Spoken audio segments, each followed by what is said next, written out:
Today's video is going to be a bit different because I wasn't actually filming this video when I filmed most of this video. I know that sounds crazy, but just hear me out for a sec. I was just filming a video about the death of Heroku. You might have even seen it already. And that video ended up with a long tangent about various other alternatives that you might consider moving to.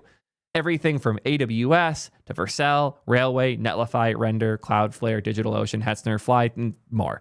I wanted to do my best to break all of these options down and share how I think about them and how I choose where I deploy my applications. While I have been sponsored by many of these companies in the past, none of them are sponsoring this video. The point of this was to give you my honest take on how I choose where I deploy my services. It can feel a little overwhelming to choose, and a lot of the advice I see around the internet feels like it's coming a little bit too much out of the perspective of the user and the specific thing they are working on in that moment, where all of these platforms, most of these platforms have real benefits that are worth considering. There are at least 3 options on each side here that are worth thinking about and evaluating before making a decision. And this video isn't just like, this one's good and this one's bad. I'm trying to help you make a mental mapping and model for how to choose the right place to host your code. And in a world where we're deploying more and more services, making all these micro apps and vibe coding all sorts of stuff, no one's helping you figure out where to put it. And if I keep seeing these crazy Vercel bills or people getting stuck trying to deploy on AWS, I'm going to go mad. I really want to help you guys understand how I pick solutions, and it's not based on who's paying me. None of these companies are paying me today. The only one who is today's sponsor. I have a confession to make. I've stopped using GitHub for CI because today's sponsor, Blacksmith, has made my CI so much better. Actions just aren't reliable, and I've had so many problems with them, and they all vanished as soon as I set up Blacksmith for all of our repos. And yes, I mean all of them. Looks like we even have jobs running right now. Honestly, all of the observability stuff would be worth it by itself. Actually seeing what failed and why and having a log search that works. If you've ever had to debug weird actions, you know how absurdly useful this is by itself. It is not just for individual projects. You can scan all of your projects as well, which is huge. But the real key is the fastest part, because they really are the fastest. The secret to how they're so fast isn't really that secret. They're using better hardware with gaming CPUs as well as NVMe drives that store all of your layers for things like Docker, which allows the restoration process to be instantaneous instead of taking forever. I just moved some actions for a Rust project I'm working on, and they went from 5 minutes to under 30 seconds. We've seen similar speedups across all of the projects that we're working on. Other companies like Ashby doubled their deployment speeds while also cutting their spend by 75%, because yes, Blacksmith's cheaper too. Don't believe me? Try it yourself. It's free to get started, and it's 1 line of code changed. Yes, really. You swap the action, once you're set up, it's good to go. Stop wasting your time and speed up your builds at soydev.link/blacksmith. I'll break this into servers and serverless. We'll call it VPSs and serverless.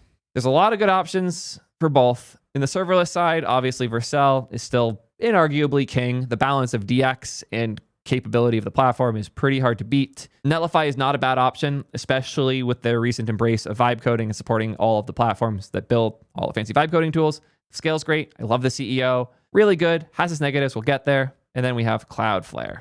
A lot of things to say about that. On the VPS side, we have a ton of options. Obviously, we can go AWS with EC2 or EKS. Lots of options there. Railway, which I've already talked about. You have Render, Fly.io, DigitalOcean. Another crazy throwback. Man, I have DigitalOcean. I have a long ass history. Oh yeah, Hetzner, the classic. That's what I was forgetting. Obviously, there's other traditional clouds like GCP, Azure. The reality is that if either of these are the right solution to your problem, you already know that, and you're not here for me to tell you about different options. There's also OVH. None of the rest are things I care about enough to put in the list. I think this is a good enough list of the VPSs. I'm going to start by diving into the serverless list here. If you don't know which of these you fit under, you should almost certainly start with the serverless options. And if they have issues because you actually do end up needing a server, you'll figure that out pretty fast, and then you'll move over accordingly. But generally speaking, 98+% of applications can be served totally fine in a serverless deployment solution. I would lean in that direction. Chaz being a fair point that AWS Lambda should also be in here. You're not wrong, but we're not going to be talking about that one too much. Let's break down all these options and how I pick between them. I honestly think this will be easier if we go backwards. So let's start with AWS Lambda. Lambda is not trivial to set up. There are lots of tools to help like SST, Pulumi, Terraform, things like that. It still sucks. Concurrency is not viable. They are starting to introduce their concept of doing concurrent Lambda stuff. They're not there yet. I don't know anyone who's actually using it or relying on it. Then there's stuff like Amplify, which is a total joke. Yeah. CDN gateway is your problem. Git push pipeline, GLHF. Costs are fine, but concurrency sucks. Yeah, it's hard to recommend Lambda to most people. At least it's Node, though, or anything else. If you can put it in a Docker image, you can put it on Lambda, but a lot of technologies that people like tend to be slow to spin up. So don't think you can just rewrite your Lambda in Rust and it's magically super fast. Sometimes those things take a bit to boot, especially if your wait time isn't on the startup of your code. It's actually on the connection to your database. Good luck, have fun. There's also a lot of other little things like streaming was super broken in Lambda. I think it might be fixed now. I'm not sure. But if you're using a server component style framework that does HTTP streaming, like, Next.js, not fun. And next we have everyone's favorite, Cloudflare. First thing I want to say is that they have one-of-a-kind infra.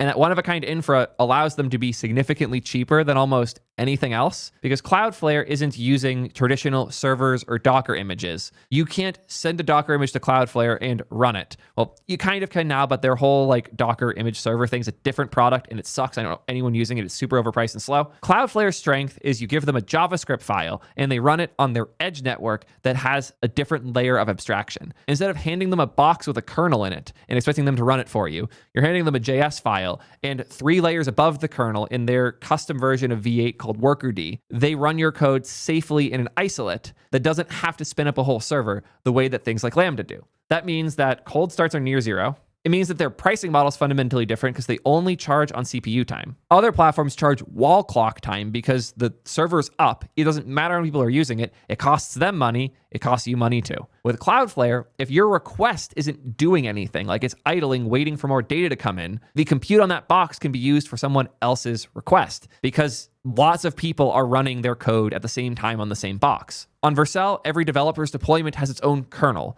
On Cloudflare, every single deployment is just a JavaScript file running in the same VM. It also changes their performance profile meaningfully. Check out the Vercel versus Cloudflare video if you want more info on that. They've made improvements since, but it's still not as fast as dedicated box can be.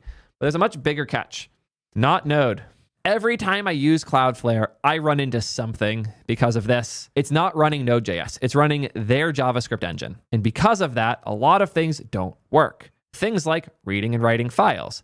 Things like many of the methods you use to connect to databases.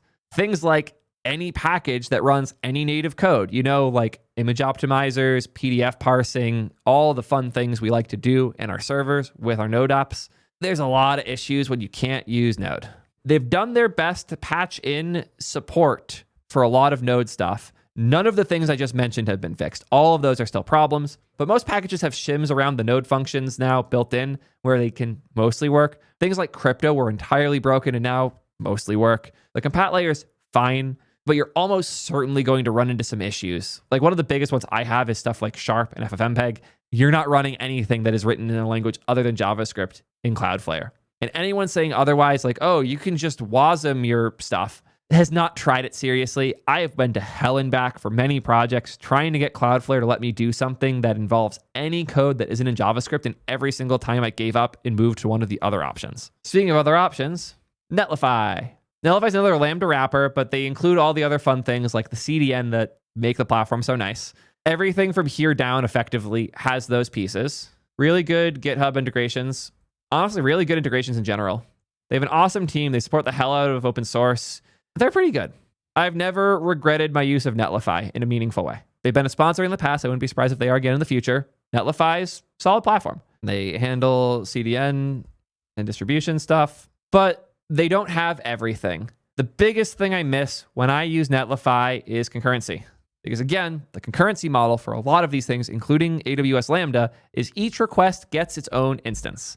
And for the modern way that things work, that is not pleasant. Their solution for this is some really cool background jobs and queue type stuff. The work they've done for their queuing things is actually really, really cool. The bit I played with it for was awesome. They were way ahead of Vercel with the workspace thing. They had it figured out early, and it was surprisingly cheap. I should also mention for the Cloudflare stuff before I forget, GitHub integration, GLHF. Getting your Cloudflare stuff integrated with modern tools is still your problem, not theirs. The dashboard is absolute garbage. I actually think that the entire dashboard code base should be deleted and restarted from scratch. There is no recovery at this point. They've had multiple massive global outages because of bad code for fetching data in the dashboard. It's pretty pathetic. Addy just jumped in saying Cloudflare Pages is native GitHub integration. Awesome. Cloudflare Pages is also dead. They are merging it with Cloudflare Workers now, and they've done a terrible job documenting those changes, and I never know where I'm going when I'm trying to deploy on Cloudflare anymore. I had so many problems the last time I tried to deploy on Cloudflare that I sent to the team. The poor exec who was in the room with me when I did this wrote over 7 pages of notes at a 10-point single-spaced font that she then presented to the entire org and got like half or so of the things fixed. They are trying. Cloudflare does care a lot, but the experience is just so far behind any of the competition that's at all more modern. Just go try to deploy a random Vite React app on Cloudflare and on Vercel, and then make a change and see how hard it is to deploy on those two things. It's just not pleasant. But what you're getting for that cost of your sanity is way cheaper overall. There are issues with the cost side, though, because they're not very transparent about what free things stay free. They don't charge for egress in a bunch of cases, which is huge because it means if you're doing a lot of data transfer, it is cheap or free. But at a certain point, they might strong arm you into the enterprise plans where those things suddenly do cost money. So if it's free on the free tier or free on the base tier, that does not guarantee it stays free in the enterprise tiers. So know that because it's very important. One last really great thing they did, though. They hired Dylan. If you're not familiar, Dylan Mulroy is one of the wizard TypeScript devs powering all sorts of tools in the background. One of the people that's really pushed Effect TS to where it is today. Fellow JJ nerd, great developer overall. Love Dylan to death. He was at Vercel and cared a lot about DX there. He's now at Cloudflare and he's pushing the limits of DX there as well, trying to fix a ton of stuff. In his first week, he filed 20 PRs to the Wrangler CLI and all these other random things. There's a good chance that Dylan will be able to fix a handful of the things in this list. But right now, Cloudflare has the second worst DX compared to AWS. In many ways, I would argue it's worse than AWS because it changes all the time and is never well documented and nothing ever makes sense. It's actually so unclear what you can and can't do on Cloudflare because the docs are just wrong and lie a lot. It's rough. And now for the exact opposite experience, Vercel. I have my issues with Vercel. Everyone does. Watch my Breaking Up with Vercel video if you want to see some of them. There's a lot of them, but they are still by far the easiest and most consistent way to deploy most apps. Basically, everything I have shipped to the web over the last few years has been on Vercel, at the very least for the web app for it, because it's just a really easy way to do that. The GitHub integration is great. The free tier is great. The billing model makes sense. The integrations with everything are awesome. Honestly, I can just copy this part as well as this part. Obviously, it's the best place for Next.js, regardless of how you feel about Next. Even I am coming around to not liking Next too much nowadays. Obviously, they handle the CDN distribution stuff. And the parts where we start to really differ from the competition, Fluid Compute, this is the thing I talked about before. It's their attempt to do similar pricing to what Cloudflare does with the CPU time pricing. It has helped a ton. They also consistently introduce cool primitives to the infrastructure that take advantage of these things like the workflows stuff. I know you guys don't love the whole syntax of directives with use workflow and whatnot, but it is really cool what it can do. It's a good way to get started with that type of building if you want more reliable services. It is what it is. There are negatives, though. Cost is still an issue. Not just CPU cost. I would actually argue for most apps, the cost difference between Vercel and Lambda is in favor of Vercel for the compute side because of the concurrency stuff in particular. That just knocks costs down a shitload. But they do things with the costs that still aren't great. Things like the $20 per month seat pricing. Very annoying. Every time I have to add a new dev to the team, I'm just increasing my Vercel bill. Don't love that. But the biggest cost when you're shipping real software is almost never going to be the compute or the seat pricing on Vercel. Bandwidth. Every time I see one of those viral bills where it's like, oh my God, Vercel cost me $5,000. All but one of those instances, it was bandwidth. Because Vercel has a very aggressively positioned CDN that has the goal of making everything as fast as possible. All of the code that Vercel ships for you, the things that go to the users, like your HTML pages, your JS bundles, your SVGs, all the things that are coming out of your code base that are going to the user, those are all on Vercel's CDN. It is obviously meant for things that are small and need to be loaded quick, like, JavaScript files that power your site. But if you're filling up your public folder in your project with a ton of big assets, like 50 megabyte video files or 10 megabyte PNGs or 5 to 10 megabyte MP3s, that's going to cost a lot. It's almost like you're trying to use a race car to pick up groceries. Not only is it going to fit fewer groceries, it's going to use more gas and probably cost you more in maintenance. It is not the right solution for any static asset that is bigger than like 400 kilobytes. They do offer their own file storage solution called Blob that is built on top of R2, funny enough, the Cloudflare product. I don't know how hard they're focused on it now. It doesn't really seem like a thing they care a lot about. Thankfully, you can use Upload Thing, a weird file upload service some random YouTuber made. Don't think about that part too much, but it's a lot cheaper. Doesn't charge for egress. Worth considering. So that's why I default to Vercel. As long as you're careful about the bandwidth and where you're putting it, it ends up being really good. The GitHub integrations are best in class. The CLI is really good. It's easy to set up. It works with everything. It's real Node, so you can do anything you can do in Node.js. It's pretty good. Generally speaking, if it doesn't work on Vercel, it's probably because it's a bad workload for serverless in general. It is very rare that I find it worthwhile to move off of Vercel to another serverless provider, unless it is some crazy, weird compute thing that Cloudflare happens to be cheaper for. But even that's getting rarer now with the fluid compute pricing. Cool. So let's say you're one of those people that just cannot use serverless. There are a lot of people that is the case for, and there are even more people that isn't the case for, but occasionally have a project that benefits from traditional servers. Let's look at our options for that. Let's start with the easy ones to make fun of. Hetzner and OVH. Benefits, really cheap. People on Twitter will think you're cool. Negatives, your account can get canceled at any time. Especially with Hetzner. I've even experienced this. They didn't like that I signed up with a Gmail account, so I got auto-flagged and my account couldn't deploy for a long-ass time.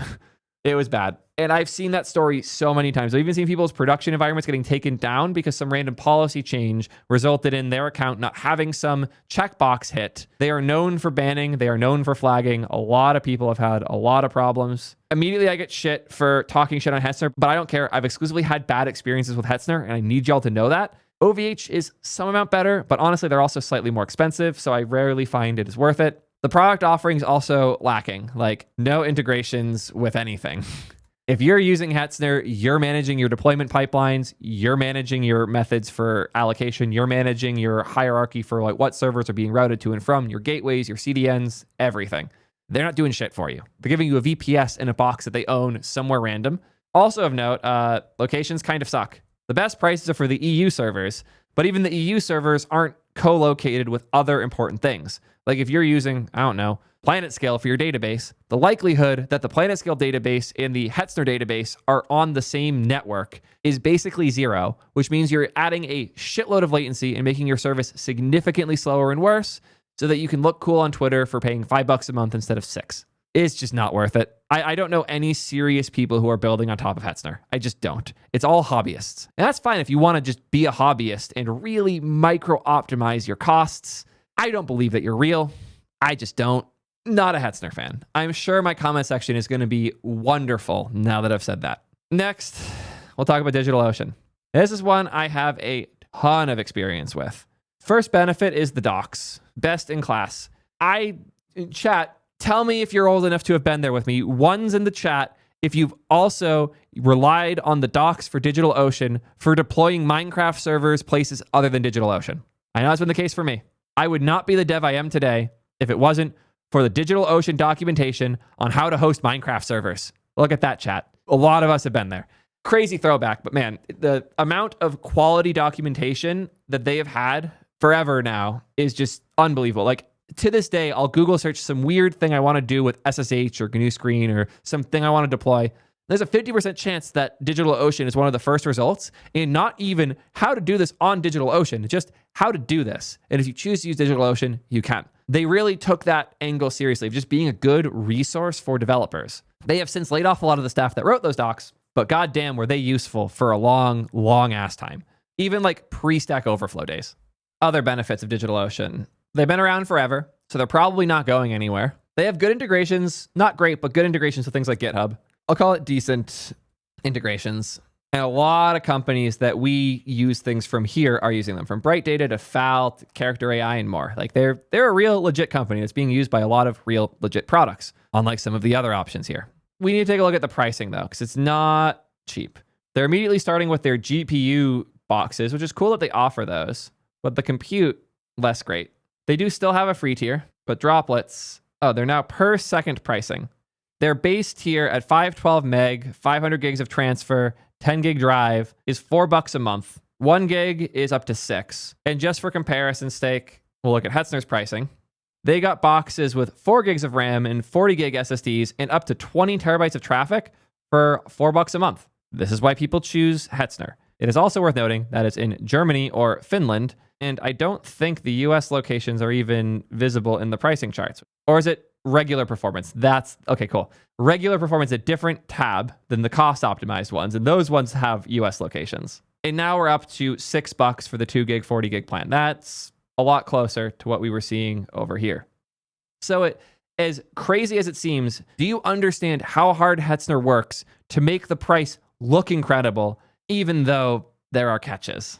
Like, again, we have to hit this button to get real locations, and immediately the price skyrockets. Turns out that the 2 vCPU 4 gig boxes in Germany in regular performance mode, not cost optimized mode, is more expensive than DigitalOcean. And if you want a dedicated box so that you never have to worry about performance degrading, you're now at $14 a month minimum for, again, relatively small box. Okay, it's 8 gigs of RAM, it's a little bit better, but $28 for 16 gigs a month, not great. Regardless, pricing is reasonable across these options so far. We have not gotten into the things that are massively overpriced. Okay, admittedly, 2 gigs of RAM and 1 vCPU for $12 is a little expensive. DigitalOcean is not the cheap option. It never was. If you're optimizing on that level, it's hard for me to take the work you're doing seriously. Like a $2 to $5 a month difference across servers is not something I care about because the time it takes to build those things is a lot more. Hell, the inference I use to build those things is a lot more. I'm paying $200 a month for Claude and for Codex right now. $5 a month is whatever. So what are the negatives?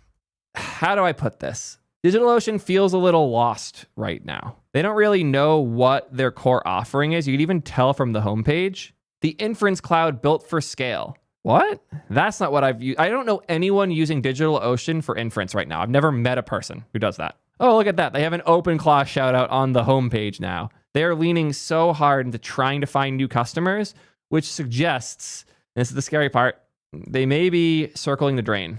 Of the options I have in this list, they are in the top section of most likely to have the same problem that we're talking about here right now. So yeah, if your goal is to not have to deal with this type of migration because of the Heroku death, I can't guarantee with DigitalOcean that you won't have to experience that again. So know that going in. Definitely feels a tad dated, and it feels like the compute isn't their focus anymore. They really seem to be leaning into the inference side, which good for them, but there's way more competition there, and I'm not confident that they can have a meaningful impact. So what do we have next? We covered these ones. Let's hop into Fly.io next. Fly.io is dope. They were a sponsor in the past. I hope they might be in the future, but they did recently have to do layoffs, and I chose to cut them off as a sponsor at that point because it felt really bad taking money from a company that just laid off a bunch of the staff that I was working with. Really good stuff overall, and they're also a huge member of like the Elixir community, which is obviously near and dear to my heart. So benefits, Elixir native, which I absolutely love. World-class DX. For deploying servers, they have some of the best DX in the world. Things like the way it integrates with GitHub, how you manage things in the dashboard, the clarity in what's going on where, the tools for linking different things together, preview environments, sleeping servers, all of those types of things. Great. They're also huge OSS supporters. They help sponsor everything from like the Elixir ecosystem and Gleam and Rails and many other things I'm almost certainly going to forget if I try to list them off. They're just a good player in the space. More so than anyone else we've talked about so far, I would argue. They are actively, meaningfully contributing to the development of important open source technologies to the point where it is hurting the business. Okay, people are saying they might not sponsor Gleam. Maybe they're not sponsoring Gleam anymore. I'm pretty sure they did in the past, but they are not necessarily doing great financially. Again, layoffs, and I haven't heard anything about them raising anytime soon, which means they probably haven't. They also have their Sprite stuff, which I've heard really good things about. It's meant to be VMs and sandboxes that you can safely run agents in that have their own primitives that will let them be powerful. And then there's a bunch of other random things that they've built that are just way cooler than what you can do on other clouds. I did a video a while back about Flame, which is an alternative way of doing serverless where you are encapsulating processes in your code base to spin them up on different servers for specific needs. Like if you want to sometimes have a GPU for doing, I don't know, FFmpeg stuff, but you usually don't need it, having your stuff always run on the GPU box would be way too expensive if the GPU is not being used. But if you could have one function in your code base that runs on the GPU box and spins it up and handles it then, awesome. In this example, I'm sorry if you're not familiar with Elixir syntax, my beloved. You take this process that is defined here for generating thumbnails, which runs in FFmpeg, which could lock up the main server or just not be performant if it doesn't have a GPU. You can wrap it with a flame call, exact same stubbed out function here, and it will return the result as though you just called this on the same box. It's so cool. It's just so far ahead of anything else I've seen for this type of stuff. But we need to be realistic. The negatives. The database reliability just isn't there. Even when I was doing my tutorials and work with them, I had my database just die and fail multiple times throughout. I learned to just not trust the database as many other Fly customers have. They often move their databases off of Fly to their own other alternative services like, PlanetScale. But during dev, it's so convenient. Like the way that setting things up on Fly is so nice. It hurts, but reality is that the database stuff isn't there. And in general, reliability just isn't quite where we need it to be. They had a huge outage recently. They likely will again in the future. They have built a lot of their own things, and a lot of those things are really, really cool. It's why they can do all this cool stuff, but it also means they're not as tried by the industry, and as a result, they're not as reliable. I'll also note with the DB thing, not managed. They don't do managed databases. They just give you an image that is running Postgres. Apparently, they now do have managed databases. I did not know that. That's good to hear, but last time I tried it, they didn't. That is a relief. I'm still going to say the reliability isn't good, but the fact they have managed DB is a cool change. And I would also argue that within these options, Fly might be the highest risk of death. I would put them slightly higher than DigitalOcean in terms of this company might run out of money and die. I just have not seen a lot of big customers or revenue numbers or investments or any of the things that would make me confident Fly will still be here at the end of the year or even early next year. Even when I was working with them, the rate at which the people I was talking to suddenly weren't at the company anymore was a bit terrifying. I even went to ElixirConf in 2024 and was sitting at a table with a bunch of Elixir nerds, including a few that worked at Fly, and watched as they checked their phones and got laid off. That does not inspire confidence. They also deprecate things, not a lot, but enough to be concerned. Somebody in chat just mentioned that they used to have a managed DB Supabase integration, but that got discontinued. Not the thing I would bet my whole business on right now, personally. One of the most fun platforms I've ever built on, not confident that they will still be here next year. Take that as you will. And next we have Render, who has this big migrate from Heroku with near zero downtime banner on top. They know exactly what they're doing. Render is used by a ton of big companies. Their revenue is really solid. They've had no issues raising money. They understand modern tech and PHP. Even the founder of HashiCorp has had nice things to say about Render. Mitchell's a legend. Cool to see. They have a decent free tier. You have to immediately bump to their monthly tier if you want to do more, though. They don't have like boxes you're renting the same way, but they're pretty generous overall. Relatively modern, supports everything, generous free tier, likely staying around. They make enough revenue that I'm not worried about them disappearing anytime soon. Negatives, you pay a sub instead of server pricing. A lot of that pricing is hidden under the enterprise custom tier. They charge a separate monthly fee for setting up cron jobs. That's kind of funny. Ooh, look at that. Their GitHub integration is still in a very good state. Last time I used it, it was pretty good, so that's good to hear. I'll put that in here. Good GitHub integration. Plus preview environments, which is not guaranteed across these different providers. Apparently the egress is super expensive as well. Definitely worth noting. Good call out, chat. The $20 tier comes with 500 gigs of bandwidth, $15 per additional 100 gigs. Inbound bandwidth is free. Okay, that's cool. So uploading to it is free. Sending data from it costs money. That's actually a really nice call out. Good shit. I would never fault anyone for going with Render. Seems like a really good option. Honestly, like one of the most reliable out of all of these. Like I would say like other than AWS, least flight risk too. But now we need to talk about Railway. Obviously, more than at any point in here account for bias here. Jake and I have a long history. I was almost hired as engineer number 4 at Railway all the way back in 2021. I've watched this company's ups and downs. I've used them for that entire 5-year window. I love Railway to death. I have my issues with them, but for the most part, it's a great platform. It's a phenomenal team, and I'm very excited for them and all the success that they've been having. Benefits. Truly modern. It's just, you'll feel the difference when you use it. It just works great with everything. The CLI is awesome. The docs are awesome. The GitHub integration is great. It just behaves. It also is one of the best dashboards for actually seeing what's going on and how parts are linked. You can clearly see the different services, how they're linked to each other, the domain setup, all of that, really good. The observability is awesome too. I haven't even bothered setting it up yet because this project hasn't needed it. The way they handle different environments is great. You can set up preview environments and things like that relatively well. It does not, as far as I know, have good automatic preview environment creation when you do PRs and things like that. It might be able to be set up, but it's good. I honestly really like the way Addy put it here. Railway makes me smile every time I use it. The pricing's relatively transparent and clear. They drop hard numbers for what each thing costs. There's a little confusion around various different things, like the relationship between like how these parts are measured. It's sometimes confusing to figure out what usage you're actually going to get. And then there are interesting things that are free that I'm not confident are going to stay free. So like in the benefits section, egress from their object store is free. But then in the negatives, object store is private only. You cannot do a public bucket. That burned me real bad on a project that I'm now migrating off of Railway storage. Free egress is a ticking timer in my opinion. No one offering egress for free can maintain that forever. Like there's always a catch, and I am a little scared of what that catch will be with Railway. This is the type of complaint that I might have for other things if I use them more, but as a pretty heavy Railway user, I see the flaws more, and the dashboard can get into some weird states, especially around DNS and SSL stuff. You don't buy domains on Railway. I bought mine on Vercel, but then I set it up on Railway and SSL was broken forever. The dashboard just wouldn't verify the CNAME. It took a while to get that working, and I didn't know if I was doing it right last time because the UI didn't really indicate what the current state was very well. Thankfully, I just left it alone for half an hour, went back, and it was good. Not clear that was happening though, or if it would or wouldn't work. Oh, and the egress does cost 5 cents per gig for services, but the object storage has free egress, but you are paying 1.5 cents per gig per month for the storage. So know that. I got the previous storage price from Jake. He might have just typoed it, but 1.5 cents per gig is a pretty good price for the storage. I might rethink some things based on that. There's a lot more benefits to them though than we've gotten to here. Supports everything. Best DB setup I've ever had. Like the way that you link services together and all of that is just so pleasant. Config is generally great. Perf is insane. They're racking their own servers and they're good servers. I also think that the server farm I'm using for US West is pretty close to me, which makes it feel just absurdly fast. I'm just very happy with Railway. I'll call pricing fair overall.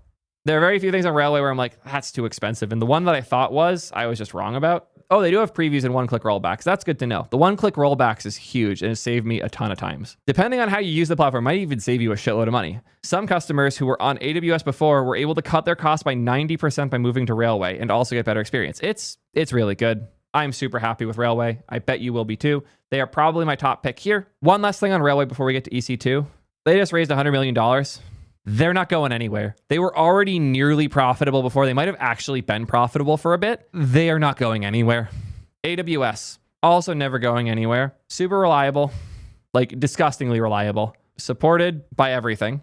Great locations. So you know that they'll network with everything fast. Like every service tries to get themselves into AWS server farms so that you can have low latency with AWS EC2. The amount of integration that they have with like everything is nuts because everyone's built it. Platforms like Terraform and Pulumi are largely built around EC2 and EKS. And hell, Kubernetes is largely designed around how EKS works at this point. Like everything is building for EC2. Like if it doesn't support EC2, I am sus as hell. Guaranteed SLAs, reliability, all the things you need there.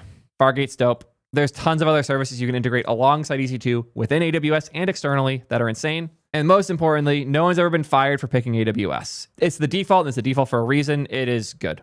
But there are negatives. Cost is surprisingly higher than competition. Their pricing is so annoying that usually you go use another service to look at it because it's just their pricing is, God, they hide all of this info so deep. Here we go. Sadly, this chart is doing hourly pricing, not monthly, times 24 times 30. And there's a reason why. A 2 gig 1 vCPU box with just EBS storage is $22 a month. If we're talking EKS, you're going to want the beefiest nodes you can reasonably fit, so you can choose a 190 core Graviton box. Yeah, it's pretty nuts. AWS not only charges a significantly higher price than what I would expect for the tier of hardware, they don't really lower those prices. So it's kind of just like a fee you're paying forever on a box that's probably 6+ years old, and you're paying as though it's brand new. It's bad. It's crazy. Everybody always advertises like AWS is the cheap option. It's not. In many cases, Vercel is actually cheaper than AWS. Just depends on how you're using them. And if you're doing stupid things on either, you can screw yourself. It's no surprise Railway comes out cheaper as often as they do. So yeah, cost is not the thing you are saving. Setup isn't the thing you're saving either. You basically have to build a solution to handle your deployments on AWS. There have been multiple $1 billion+ companies built just because setting up on AWS is too hard. Everything from Terraform to Vercel is arguably because AWS sucks to config. Dashboard is Cloudflare tier UX. It at least works though. It's rare I'm on the AWS dashboard and things are just outright broken like they are on Cloudflare, but getting around it is hellish. Oh God, the permissions. God, that's so many throwbacks. I have been to hell with IAM. It's so bad. It's so fucking bad. I put this in the same bucket, honestly, as I put GCP and Azure now. If you're coming to me or a channel or a video like this for advice on where to deploy, don't deploy to AWS. Seriously, don't. We've went over all of these options. You hopefully understand what the values are for each of them. If I was to tier these, I'm going to ignore the ones I wouldn't recommend. I'll say top recs, the ones that I would absolutely recommend. I think everyone should at least consider. Railway, Vercel, and Render. All easy, S tier, you're good. I have a specific need tier. I would put Netlify if they have some specific integration or their queuing stuff works really well for you. Cloudflare, if you're willing to deal with the compromises around not having a proper node environment, very beneficial. Or you're just trying to micro optimize for costs at crazy scales, really good option as well. Maybe Hetzner. It hurts to put it here, but if your goal is to have the cheapest possible thing with insane free egress that's just hosted and you're okay with it being slow and unreliable, it can be fine. I wouldn't confidently tell you like, oh, go move that to Hetzner, but it is an option worth considering. Oh, and Fly, absolutely Fly.io. While it might not still exist in a year or two, it has some really compelling offerings that nothing else does. There's a good chance you run into a problem Fly uniquely solves, worth considering if you do. And then I have the you won't listen anyways tier. This is for people who watch these videos for fun, but can't realistically take my recommendations for all sorts of different reasons. This is where I put most of the AWS offerings like Lambda and EC2. I'd also put GCP in here, Azure, IBM Cloud, things like that. Like if your employer already chose it for you, it's fine. And pretty much everything else, I don't think I can recommend it now. If you pick anything here, you're probably well set. If you pick anything here, I hope you have a good reason. And if you pick anything here, I hope it was your boss that picked it, not you. Now you know how I think about these things, and hopefully you can now better understand why almost everything I deploy is on Vercel and Railway, and maybe in the future, Render as well. Yeah, and we barely even talked about CDNs. What a video. I hope this helps you better understand what these platforms are, what benefits and negatives each have, and maybe, just maybe, you'll have more confidence when you pick the next place you host. Let me know how y'all feel, and until next time, please stop flaming me about Hetzner. I really don't care about your $5 VPS.